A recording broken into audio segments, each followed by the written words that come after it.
И покрај својот политички ангажман, Илон Маск не губеше време да го донесе своето роботизирано такси во Европа, ветувајќи дека иднината на автономното возење ќе стане реалност, испланирани се серија настани на кои Тесла Cybercab ќе биде представен.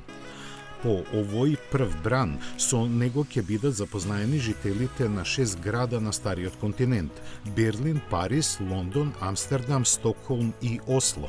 Во секој од овие метрополи, роботизираните такси возила ќе се задржат по скоро 3 недели, што покажува дека се очекува голем интерес на европјаните за новите технологии на Тесла.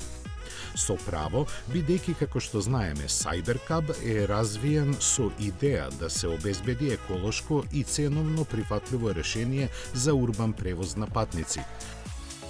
Според пресметките што на презентацијата ги кажа Маск, трошоците за неговото роботизирано такси треба да изнесуваат околу 20 центи за една милја, односно 7 денари за километар.